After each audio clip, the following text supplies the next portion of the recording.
articles on this subject and has probably taken apart every tube tester that was ever made. So today he's going to talk to us about his opinions on what's a good tube tester in today's environment. So Paul, go ahead.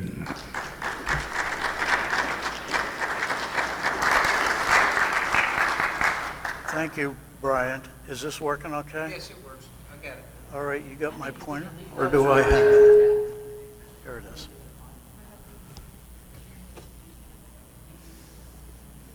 Thanks for being here. We like to have fun with these things, and I invite any kinds of heckling that anybody might want to provide, because we're going to be talking about stuff that comes primarily from my own experience, and some of it might not be palatable to some people. So the point is that things have changed a lot in the last couple of years when it comes to the outlook and the operation of tube testers. So go ahead to the next slide.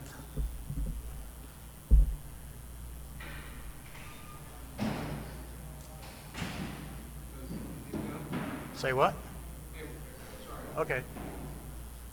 Now this is the approach to the subject, and I'm going to tell you right up front where we're going. We're going to review a basis for the vacuum tube testing. This is going to be brief, and I'm going to show you some schematics, but we're not going to go into a lot of circuit detail. This isn't what that's about. I just want to show you basic principles. I'm going to identify 4 basic types of tube testers and identify the basic weaknesses of maintaining the currently available testers. I'm going to make specific recommendations for testers that you ought to be able to acquire and maintain continuously. The TV7 is by far not the best tube tester around, but it is absolutely the most maintainable one, and for many, many people, it completely will satisfy your needs. And then, for functionality, if you want to get really touchy when you're making measurements, the triplet 3444, and there's a clone of that, which is the Westmore 501. There will be some secondary recommendation. Hickok manufactured Western Electric KS 15750 and 15560, and the RD 1575, which was Hickok's own clone of the Western Electric, and there is an RD 1575 right there. That's Rossetti's that I brought him on this trip. The B&K 747 can be attractive. The 3444A, 3423, the Hickok 6000A, the Heathkit TT1, which was the development of the Weston 981 after it was acquired by Weston. Go ahead, next slide. One of the things I'm going to do is, at the end of this, I've got some handouts. I can hand you copies of this in small format. And anybody who wants a full-size copy, you can send me a message. I'll send you the file, and you can print of it whatever you need, because I've deliberately configured this whole thing so you can use some of this documentation for documentation if you get interested in a specific tester and want to use it.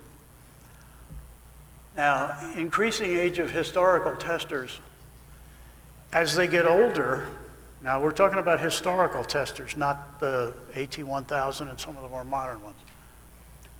It becomes more difficult and more expensive to maintain them. Lack of parts and increasing cases of leakage disease in Hickok testers. Now, I don't know how many of you have heard about this, but this is a major disease that the Hickok testers get as they age.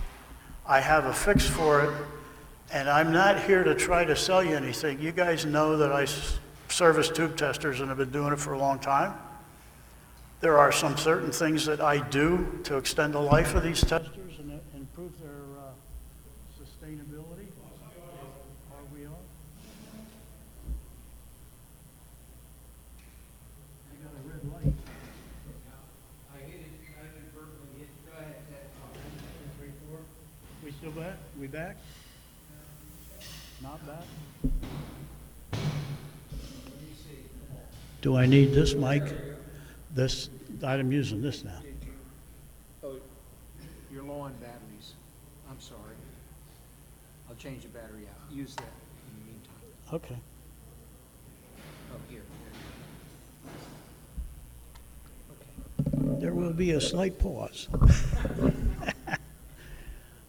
Okay, I'm going to try to work this from both directions then.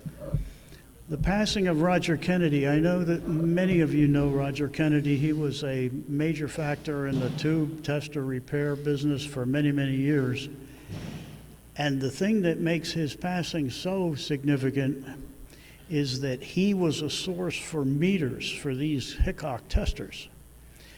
And now that he's gone, you can't get the meters that he was able to provide. They were expensive, but at least you could get them and you could use them to repair the testers. Now there's a website of hickokmeters.com that I'm aware of, and they can provide meters, but they're not exactly the same as the original meters. You can use them, but use of them will deface the tester to a degree. It'll change its configuration. Increasing need on the part of many to test high-value tubes, rebirth of Western Electric. Now, some of you audio guys know that the Western Electric manufacturer of tubes has shifted and now restarted in Rossville, Georgia. They're selling 300 Bs for $1,500 a pair, and they are excellent tubes. And as the more recent Russian tubes, we all set again? The Russian tubes become more frequently used, and for the audio market, a lot of people need a really good tester because these tubes are extremely valuable, and you need to be able to give them an accurate test. Are we back online now without that, Mike? Yes. I'm not a ham, so what are you, sorry.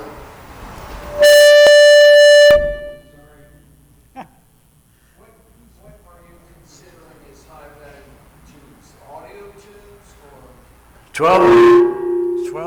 12AX7s, Okay. 6SN7s, any tubes, EL34s, even 6L6s. So the point is that the value of the tube is in the eye of the beholder. Or you can buy a 12AX7 for $10 and you can buy one for $150. If you're going to buy you're going to pay $150 for a 10M in an original box, you want to know it's good. And so it all depends on where you are in this whole business as how important it is to you to test a tube. So the point is that there's an awful lot of audio guys around here. I don't know where Randy is. He's lurking about here now. But anyway, the rebirth of Western Electric and a lot of these tubes that people are using and their attitude about them are getting to be very intense. Go ahead, Dave. Okay, let me tell you very briefly about what my path was in this. When I first got back into this after spending a career in telecommunications, I started looking on eBay for tubes and tube testers and all that stuff, and I thought, these people don't know what's going on. This is crazy. So I built this, and there's nothing unusual about this. This is a simple circuit that allows you to make an engineering test on a tube and be able to measure every major parameter that has anything to do with that tube's performance. And this is what the results from this are the basis for which I started my search not only into how to test a tube, but how easy or difficult it would be to do a good job of testing it. Next slide. This is what it looks like in my lab. Developed to measure tube characteristics, I've told you that. Provides application of any practical values to bias and test voltage of vacuum tubes. You do use a tube tester and it's got a set of voltages or capabilities. On this thing, you can go up to 500 volts. You can do virtually whatever you want to test a tube in any configuration that you want to use it in. Built to obtain a baseline of knowledge about vacuum tubes. I was confused about claims made for testers, and I have already said that. Go ahead, next one. This is the document that everybody has to have. I was going to ask if you could explain the HP that sits above the oscilloscope. The HP that's above the oscilloscope. Is it a distortion analyzer? No, that's just a frequency, that's just an audio oscillator. Oh, If we got questions, why don't we use the mic so that we can record it, okay? Thank you. All right, this is the Bible for anybody who's interested in tube testers, and I know most of you know it and have it. If you're interested in tubes, you got to have it. Go ahead, next slide. Now if I can get away and move around. Okay, there's 4 basic types of tube testers. Simple emission testers, ICO 625, Heath TC series are typical. Dynamic emission testers. This is an enhanced emissions by introducing AC signals to the various elements which result in proportional changes in the plate current. These are some examples of that, and if you want an assessment of those testers, read Douglas's book, because he can tell you a lot more about it than I can. Proportional GM, Weston 901, and that development to the Heathkit TT1, the triplet 3423 are examples of that. Dynamic transconductance. This is a Hickok circuit. Use a special split winding transformer and full wave rectifier to divert signals from plus and minus swings of test signal through different paths and measuring the difference between them. Hickoks in general, TV2, TV3, TV7, TV10, 600, 6000, 539 series, and even the KSs use that bridge circuit in order to derive a GM number. And now you have the engineering definition of transconductance. The triplet 3444, very close. 3440A, more current capacity. The Weston CA 1630, and I don't know if anybody of you, there's a picture of it in the book, in the Douglas book. It takes 2 strong men, a handle on each side to lift it. The RCA WT100A, which is a good tester, but you cannot maintain it in today's environment. And the Amplitrex AT1000, which is an excellent tester. Hickok Hardmatic, close. And there's also a computer-controlled version of that, which is very, very good. Next.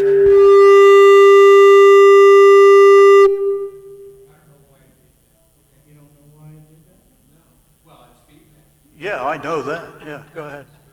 Okay, next slide. Okay, focus on the areas of greatest interest and practicality. There are literally hundreds and maybe thousands of tube tester types. Previously noted, text by Alan Douglas is an excellent review. And I'm not going to go over that stuff here. I'm going to concentrate on these 2 basic structures. The focus of this discussion will be on the quality of test results, maintainability, and cost of the testers recommended. The tube testers that were made by Hickok and even Triplet were made in the 50s and 60s. We're getting old and so are they. And just like them and us are harder to maintain and more expensive. And everybody that's on Medicare knows exactly what I'm talking about. Some will have different perspectives, and that means you guys. There is no recommendation that is absolutely right for everybody. You gotta take into account all the issues and make a decision based on your own needs, what you want to do, and how much money you want to spend. So this presentation is based on my experience and analysis of the operation of testers to be addressed. And it comes from battling with some of these damn testers for years, trying to figure out how to get around some of the problems. Go ahead, next slide. This is the one leap into a schematic that I want to take you. I'll show you another schematic, but it's not going to be a big deal. What it amounts, this is a schematic out of the TV7 book. All of the voltages used in the testing of the tube come off a core, a transformer that's all on the same core.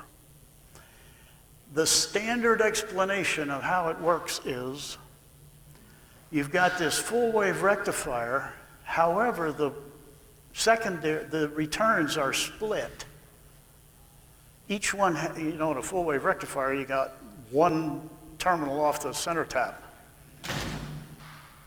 What happens is there's no electrolytic capacitors in this. As this thing, the voltage swings up, you put a pop of AC across the tube and it's returned to here. So the current flows in this leg. Now when you swing the other way, this side conducts and the current goes through this leg, up through the tube and back to the center tap. So what happens is for one half of the cycle, this is active, for the other half, that's active. At the same time, you're putting a signal on the grid. And so when this grid goes positive, the side that's providing positive voltage is going to see a big slug of current. When this end is going negative, the side conducting then sees current but less. Therefore, you get different current flows in this bridge, if you want to call it that. The meters across the bridge, the meter moves depending upon how much difference there is. That is the basis of the Hickok circuit. And that's the easy explanation, and it doesn't really tell you much about what's going on. It gives you the principle of it. But notice all of this. The bias comes off the 5Y3, and I'm not going to go into a lot of detail, but the bias has chopped AC as well. There's no filter capacitors. And superimposed on it is the raw signal off of the transformer, which is that 60 cycle, which they pull off of the same transformer core, and all this is pulled off the same transformer core. Now what happens is this set of windings leaks into these. And what that does is it changes, actually I think it's the other way around, and I'll tell you, if you measure one of these transformers cold, it's like 300 megohms, everything to everything. If you measure it hot for one of these that's misbehaving, it's like 30 megohms. So you can't tell where it's leaking, where the damage is being done. That is leakage disease. It very rarely happens in a TV7, but by God, I've seen now a case of it in a TV7. I'll tell you about that later. So anyway, that is the leakage disease, and that is what ails just about every one of these Hickok testers sooner or later in its lifetime. Now that has been the reason for trashing a lot of tube testers, because you have to change the transformer. You had a question. Yeah, I don't know if I like. Yeah, please. Okay, I guess you can hear me. Wouldn't, yeah, great. You're right in front of the speaker. Would you? So we're not talking about leakage inductance, you're talking about DC, right? I assume the leakage inductance is also going We're down talking as about well, AC or going leakage up. from this into this, which affects the signal that's being Right, put on the because grid of the tube. it's an AC circuit. So wouldn't it be possible to send a transformer to somebody like Habor and have them rewind it? Let's hold that for a little bit. Okay. Because there's a lot easier way to deal with this, okay? Okay, okay. All right. If you'll hang with me, I'll address your concern. We've got the problem now, we got to fix it. Go ahead, next slide. Major vulnerabilities, meters. These are the meters. This is the big meter on these testers, and I've got now 3 of these left that Roger had done. They are expensive, and you really got to be into your tube tester to want to spend that kind of money. Some people do, many people don't. This is a transformer out of a TV7. These rarely leak, at least so far. This is one out of a 539 BC. It's also used in the KSs. And they leak. Every one of them leaks. Okay, the KS 15560 and 15750, everybody says, oh, the Western Electric testers are just the commercial, the military version. No.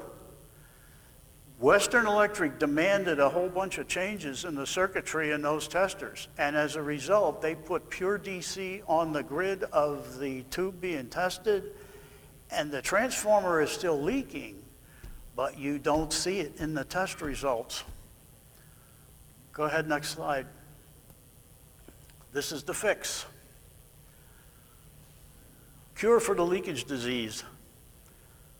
The tube tester that the club has that I provided to them had leakage disease, and this is a fix that was put in place.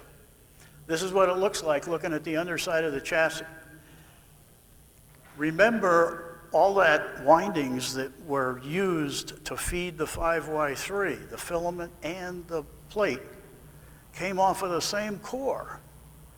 So what happens if you put another transformer in there and supply all of that from another core that the other transformer can't leak into? And what happens, the way the leakage disease can be detected, and I can tell you, and I've got some papers, I'll provide you with some documentation, but I don't think it's a good idea for people to be paging through that while we're trying to do this talk. The point is that you can put a 6L6 in a 539, go through a warm-up procedure, take a reading, and then pull the tube, let the tester set for 2 hours, plug the 6L6 back in and test it again, and it could test as much as 2,000 micromoles higher. That's leakage disease. And so what it amounts to is you could be doing a whole testing routine, and by the time you get done, you're getting readings that are way out of line with where you started. That's leakage disease. This is the cure. You don't need to do it in the Western Electric versions. It removes all the functions of the 5Y3 from the existing plate supply transformer. And by taking that load off of the transformer, you're actually reducing its heating, and therefore you're reducing the leakage of it anyway. Of course, now it doesn't matter anymore. But if that transformer is leaking enough to affect your results now, where's it going in the long term? The transformer already leaks. It ain't going to get better. And if you can take some heat loading off it, you can preserve it that much longer. And that's what this does. Makes no change in the operation of the tester. And it only makes sense to recover a tester in excellent condition because it is expensive to do this. But it can be done and it does work. Go ahead, next slide. Now what I'm going to do is deliberately take you on a deep dive into the TV7 because that is the everyman tester. Everybody's got one and everybody knows what the test results mean. I have copies of this, I have some copies of this, and the page that follows that outline a lot of the details in a TV7 so you can tell them apart. The TV7U original military acceptance for the US Navy was made by Hickok, and has a 154 volt transformer. That's the raw plate voltage on the big rectifier. It has phenolic switches, and there's an anchor symbol in the ID plate, and you can identify them. Skirted bias and shunt knobs, and I say avoid those things. Okay, the TV7U first production run still has phenolic switches, the 154 volt transmitter, or transformer, but it is a much better transformer. The earlier ones had RCA manufactured transformers, and that's the one I've seen that started the leak. Supreme Instruments manufacture various meters, skirted bias, and shunt knobs. SI follows the serial number, and I rate that as a fair one. The TV7AU is the second production variant. It still has a 154 volt transformer, but it's got ceramic switches. From the start of production to serial 1201, it had adjustable pots in the GM bridge after the serial 1201 later configuration was installed. A card inside the tester will tell you if the change has been made to earlier serial numbers. It has unique rib knobs. They're very noticeable. When you realize what the differences are, you can sure see them. Engraved, I'll show you bias scales engraved on the panel. SLE follows the serial number. We don't know who the manufacturer is. I believe it's possible ID, another ID for Supreme Instruments. Good if after 1201 or modified.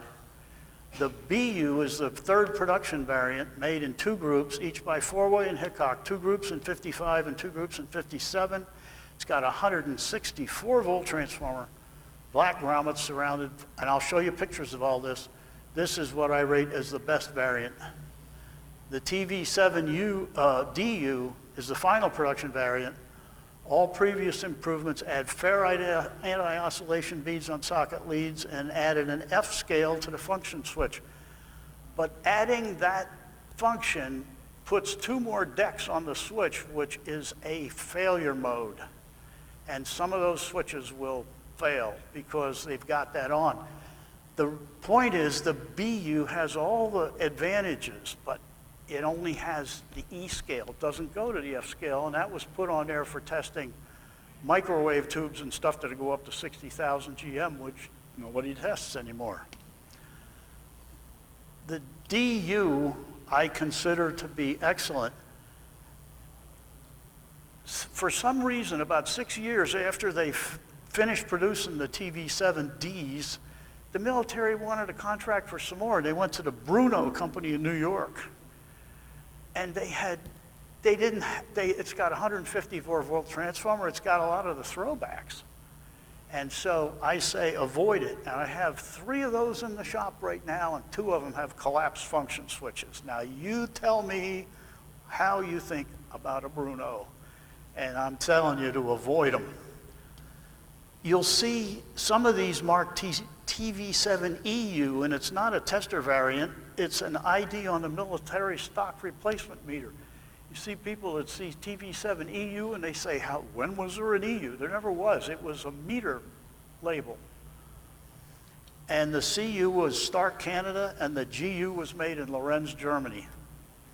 By Lorenz in Germany. Go ahead, next one. Here's a deep dive into how you can tell. Unique TV7 attributes. If you see this label with the Navy anchor, that's one of the original Navy units. Otherwise, they look just like the production units. This is a label from a 7U, the first production group, and they had that little pinch socket on the panel, and for these 2 variants, that was held down by a screw under the power transformer. So there's a separate plate, and it's only on the TV7U. Now when you go to the AU, this is a 713. So unless this one has been modified, this one is one of the pre-1201 units. Here's a BU made by Four-Way, and here's a label from a DU. made by Multi-Amp in Cranford, New Jersey. In both the cases of the B, these two variants were made only by one company. These were made by multiples, and the multiples were all the same. And here's the rib knob. You can't really see it very well, but there it is. So take note, the only thing that holds those labels on the panel are a couple of little screws. And there are some people in this business who are not the least bit concerned about switching ID panels. And you'll see a lot of these things with the ID panel going all together. So, if you have this sheet and the one before it, and you're looking for a TV7, and you pay attention, you can't be fooled, because there's no way to get around these particular characteristics. Go ahead, next slide.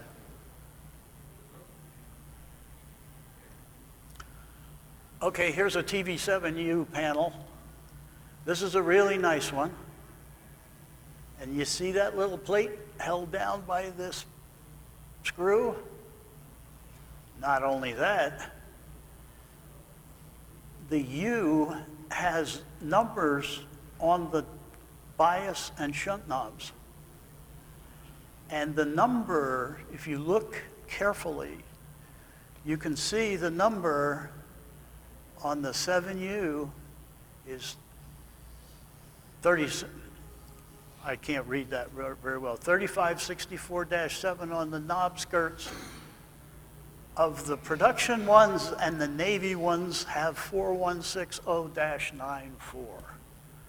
So again, it limits, you know, people that are faking these things generally don't know this, and nobody pays attention to it. But I'm telling you, if you don't want to get scammed, you need to know this.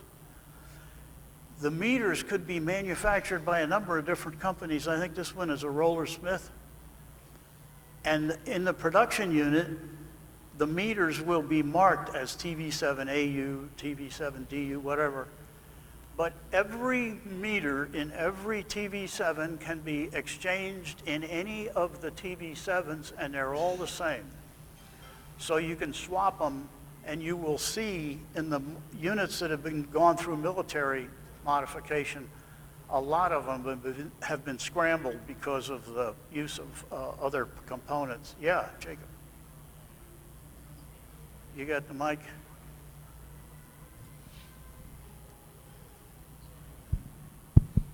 Is there a particular brand of meter that is better than all of the other meters, and why? Don't. Well, the Phasotron is probably the most common meter, but you see those can be bad as well. The early meters have a tendency not to have zero controls on them. And the later ones generally do, but not all. Go ahead to the next slide. If you're out there looking for a TV7 and you have these charts, you can't be fooled. This is an A. This is a raw panel from an A, and it's got the correct AU meter on it. And you notice that now that caution mold is engraved in the panel. And now you can see that the bias and shunt scales are engraved in the panel. They're not on a knob. And this goes to the E level, and that's it. This still does not have a zero set on it. It has to be an A, and there's no grommets around the fuse and the shorts holes. They put those on the B. Go ahead. Okay, here's a B. Here's a B panel, and you see this has got a Phasotron meter. It's got a zero set, but it's under the glass. It's a sealed meter, and you got to take it apart to do it. And if you have to do that, you probably ruined the meter. So you got to be careful. Now this one shows some rubbing of the panel here from use, and I cleaned this one up, and there is still a little bit of deposit from hand acids and oils and everything.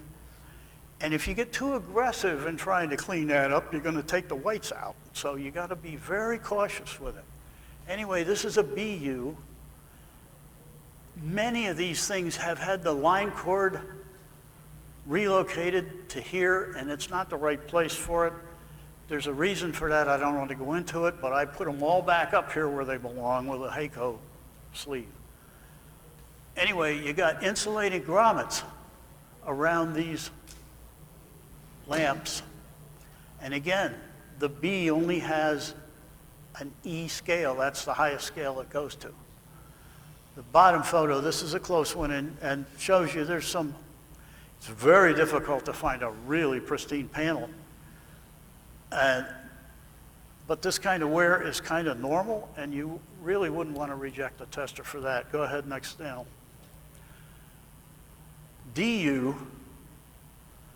you got everything you had on the others. You got all this. Now this meter has a 0 set on it, and it's a phasotron. And it was made by Multi-Amp in Cranford, New Jersey. Now look at the panel. This thing has got serious chipping of the paint. The point is, though, that it's also on this control. So it doesn't look real nice, but it doesn't look like it's wear. It looks like it's a matter of the paint adhesion. And all these things are well visible, so you're not going to have any trouble using the tester if you don't mind a little bit of that appearance thing. So this is a case of a D, and see the F position here. That's the only variant that has it. Okay, next one. Here's a D panel with an E meter in it. It's showing you a TV7 EU. And these were made by a different manufacturer. I can't remember who it was offhand, but anyway. It's not one of your household names. So it's got everything that the other ones do, and it's got the F switch position. Go ahead. All right, 2 highly regarded testers. Hickok 539BC, replete with issues. It didn't used to be that every one of these I saw had leakage disease, but by gosh, now it's almost unique. It's almost pervasive. This is an early 539B. This is a late 539C on the right. Most early, any one of these you see that's got these square meters on it is almost for sure going to have leakage disease. And if you got a 539B, I got a paper that I wrote that you can use to test it very easily. Many late 539Cs do not. I don't know whether or not they're all going to have it because they use different transformer manufacturers, and they might have gotten past a lot of that.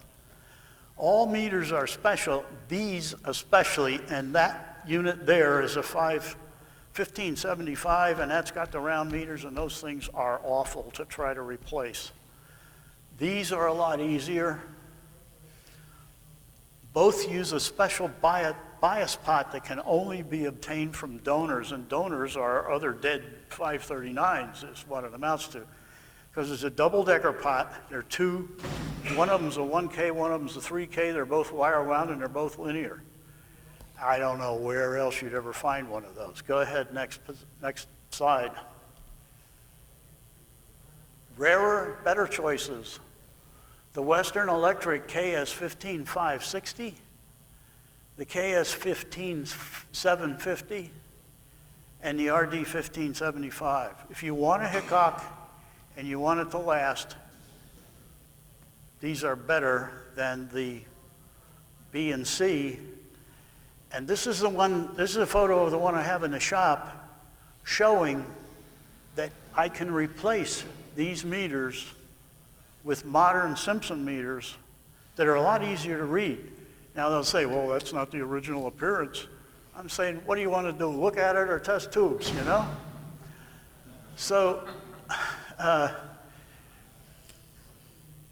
They use the same transformer that leaks, but because of the way the circuit is different, it doesn't make any difference in your readings. So, by the way, this one is a lot cheaper to buy, and most of the time you see them in wooden boxes. Every once in a while you see one in a metal cabinet. This you'll always see in a metal cabinet. And both testers use the same roll chart. Isn't that nice?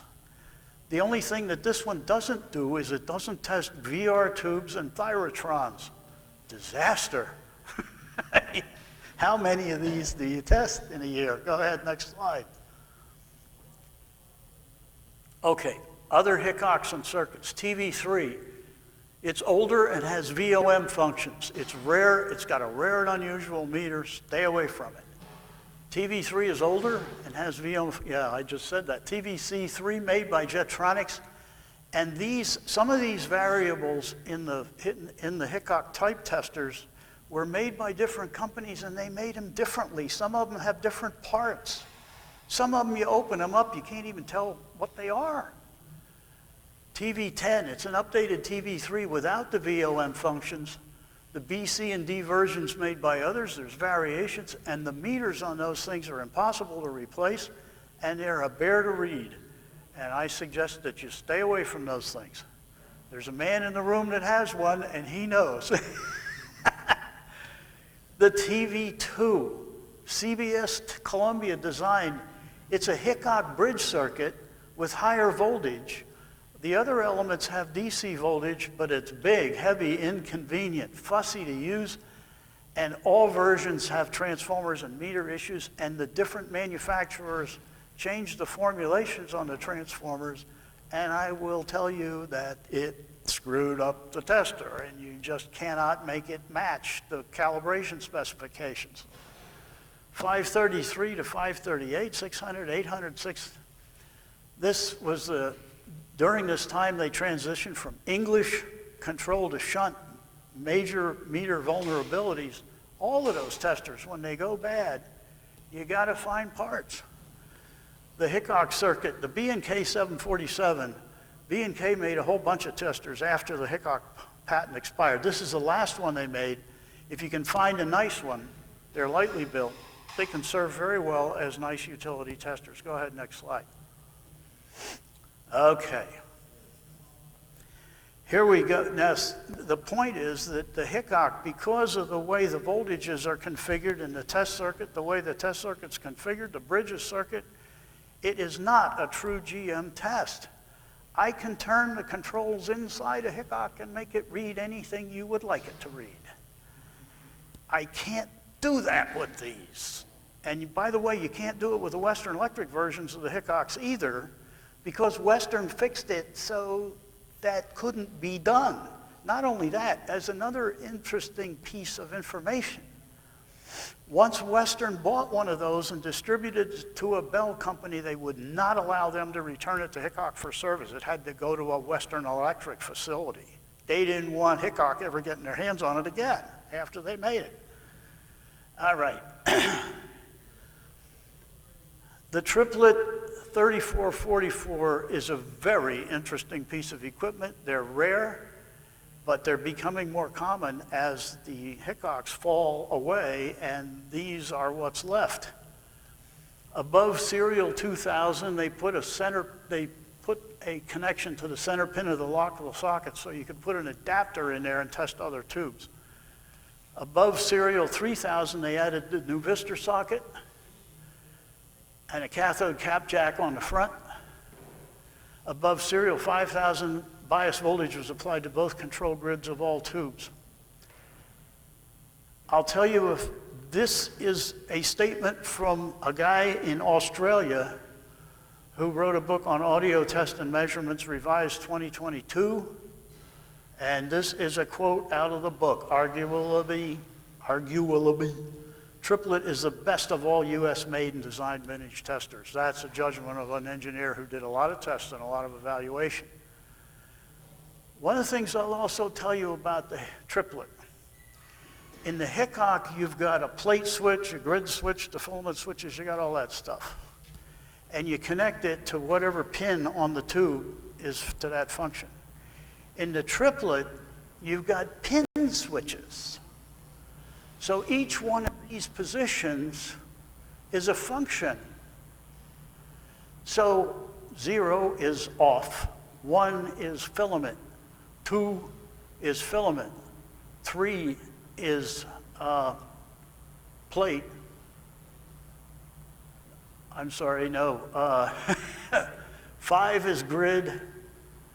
Anyway, the point is each one of these goes to a function. And the thing it lets you do, and Jacob, you want to know this. On the Hickok, they've got a very clever control switching system, so you can't inadvertently connect the same pin to two different functions. So, the triplet's the other way around, and you can. So if you have an EL34, we talked about this the other day, and you want to test it as a triode, and the suppressor grid comes out to pin 1, you can connect this to the plate function, which is 4. And when you get to pin 4, which is the screen, you can connect it to the plate function, which is 4. And when you get to the plate pin, you can connect it to the plate function, which is 4. You can test the tube as a triode. And it is a stunt, if you will, that I don't know of anybody who's publicized that. It is a riot. There's all kinds of stuff you can do with this tester that you can't do with anything else. It's got 250 volts DC as a test voltage. You set the bias to whatever you need to, depending on the roll chart. Set the filament voltage. If you're testing a 12AX7 with one of these, you pull the value button down, you get your reading. You push the value button up, and you're feeding the grid of the tube through a 250K resistor with a capacitor across it. If there is gas in that tube, the meter will increase its reading, and that's all you need to know. The Hickok tester is impossible to get any accurate gas stuff out of it. Okay, so you're testing a 12AX7. You pull this button, you get the first stage, the first triode. You pull this one, and you're reading the second. You do not have to change switch positions. This is a great tester. Next slide. Now, on the other hand, there are some issues. This is the way the sockets are wired. You put a 6DJ8 in one of these things and it'll oscillate. Somebody dropped a watch.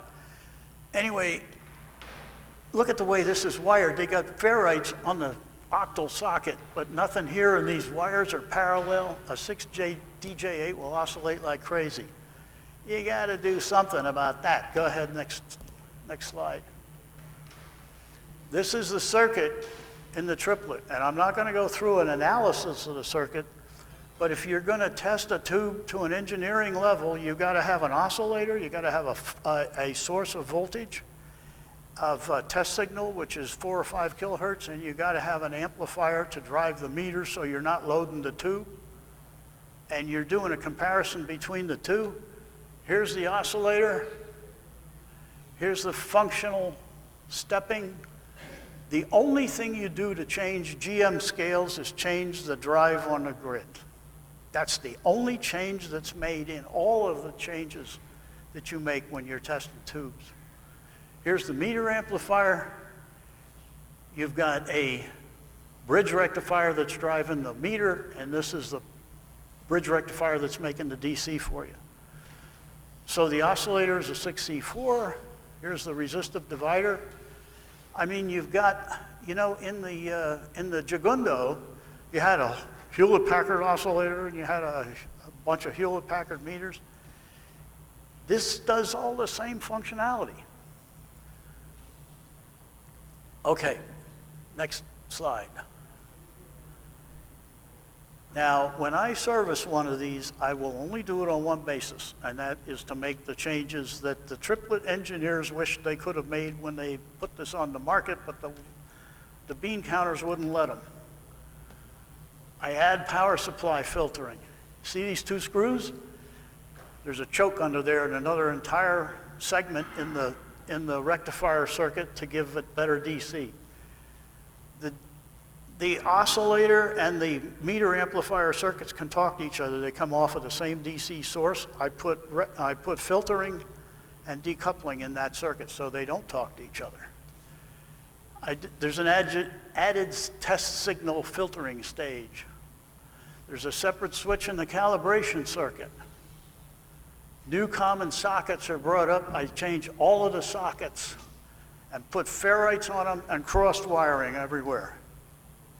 So you can put any kind of tube you want in this thing and you can't make it oscillate. No changes from stock operation except for the GM switch. And I provide people with additional operation information, and that includes stuff that nobody has published.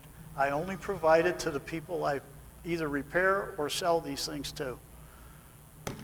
This is a damn good tester. And anything short of a 6v6, you almost have a perfect engineering test on it, including 12AX7s. Remember what the Hickok does to test a 12AX7, what the TV7 does? It beats the crap out of it. I tell people not to test battery tubes on a TV7. Okay, I've made my case for the upgraded TV7. Not only that, we are working on putting a full stage, always on plate current meter up in the right-hand corner. One of the things I didn't tell you about the Hickoks is you've got a situation where the test signal is 60 hertz coming off the same transformer that everything else does. So 60 hertz is the same drive frequency as is the voltage you're using to test the tube. So let me tell you something. If you're on a Hickok, if you're on a TV7 or a 539, H and S are the connections for the filament. C and X are the same reversals. Do that and test the tube again. And if you see a different change, if you see a change in the reading, the filament is leaking back into the test circuit. In the case of the triplets, the test circuit doesn't see it. Again, this is an engineering test. Go ahead, next slide. I'm about ready to, this is the ultimate workup of this thing, where I do a full conversion of this with a full-scale digital panel and a power supply that'll let you run a KT88 at 400 volts and 150 mils all night if you want to go to bed and look at it in the morning. Okay, next, you got to really be serious to want one of these. There's a long time for delivery and it's very expensive. Go ahead, next. This is the triplet's own upgrade of the 3444, the A, which has 150 mil plate current, still unregulated, solid state electronics, push buttons, do levers, rare and expensive 10-pin switches. And you say, wait a minute. This thing now tests septars, acorns, lighthouse tubes, all kinds of other stuff. But wait, a compactron has 12 pins. How many switches are there? 1, 2, 3, 4, 5, 6, 10. How do they get away with 10 switches? How do they? Does anybody want to know? Yeah? Look at the basing diagram for a compactron and a Novar. All of those tubes, the filaments are 4 and 5 on the Novars and 1 and 12 on the compactron.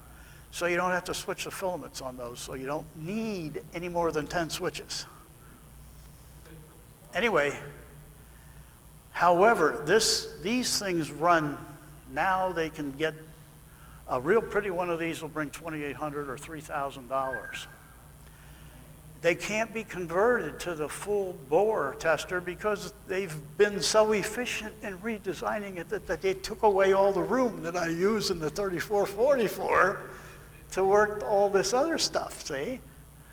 So anyway, this is a fantastic tester. This is a 50 microampere meter. You can't really replace that meter. The 3444 has a 200 microampere meter, and they are all over the place, okay? Push button switches. These are special switches mounted on a special circuit card. If one of these things fails, you are SOL, as they say. Okay, next slide. Other stuff that can be good for you and really good, can be good testers. If you can find a good 6000A, they can work well. And it's not an engineering test, and it's a very sensitive leakage test. They were done in the days of color television, and they were very concerned about leakage between cathodes and filaments. Go ahead, next one. This is a 747 B and K. This is the Hickok circuits. They go multiple sockets. These can be good testers, and but the problem is they're lightly built. Most of the time you see them, the cabinets are cracked and broken, and the panels are distorted. But it can be a useful tester. Now, go ahead, next one. Okay, and the winners are, for maintainability regardless of serious testing compromises, TV7, B and D tied for first, A for second, SI for first production for third. Reasonable option, 539C late production, and 752A, and we haven't talked about that one. Confirmed to not have leakage disease, and these, Western Electrics. Avoid first run Navy acceptance, Hickok made, and all the rest of these for balance of cost, maintainability, excellence of testing conditions, and accuracy. Triplet 3444 upgraded, then the stock 3444, and there's adequate panel space for a digital plate current meter, which we may be able to install. Reasonable option 3444A. They're rare and expensive, excellent performance, difficult to service. Some critical items are very hard to find. The AT1000 is expensive, but a beautiful piece of engineering. If you want to know mu, plate resistance, all this other stuff, when I was doing aviation electronics design, we never paid any attention to that when we were building airplane communication systems. Hickok Cardmatic, if you can find service and the cards for them. An excellent computer-controlled version of the Cardmatic is available at tubesontheweb.com. One of the guys I know has one. I've spent an afternoon with him running through the whole thing, and it's an excellent tester, expensive again, and only one place to get it fixed, and that's the guy that did it together. Go ahead, one more. Thanks for your attention. It's been structured to serve as a reference if you want to chase down a tube tester. I've got some limited number of copies. If you would like to obtain full-size PDF of the slides, send a request to me, and I'll put cards on the table if you want it. Also available on request is a paper on the 539 series and how to evaluate them and test for leakage disease. And if you want that paper, send me a message, ask for it, and I'll send it to you. And cards are available with full contact information. And with that, if we've got time for any, we're just about out, but yes. Paul, would you comment on the I-177? Paul, would you comment on the I-177 military? I was asked that question before, and I'll give you the same answer that I gave then. The I-177 is a blunt instrument. If you want to test 45s and 80s and the older tubes, it's fine. I won't service them. I literally will not service them. They're destructive to vacuum tubes is what it amounts to. Yes? Thanks. You didn't mention the Hickok 580 or the 580A, which was their last gasp, what they called suitcase testers. And I'm wondering, like, where they stand. They were during the time or after the time or right in competition with the 3444 and the 3444A. And, you know, that was their last gasp at They're tube testers. not anything you ought to try to maintain. Okay. I mean, anybody who has a tester that I've said is pretty bad, and it works and you're happy with it, keep using it. I mean, there is no prohibition here. What I've tried to do is give you some recommendations about how to look forward into the future. And maybe this information won't be of any use to anybody for a couple of years, but then you may have a tester and it breaks and you got to start over. You need to know you need to have some help as to how to manage the situation. Anybody else? I appreciate very much your attention and the fact that you have been very attentive. Thank you very kindly. I appreciate it.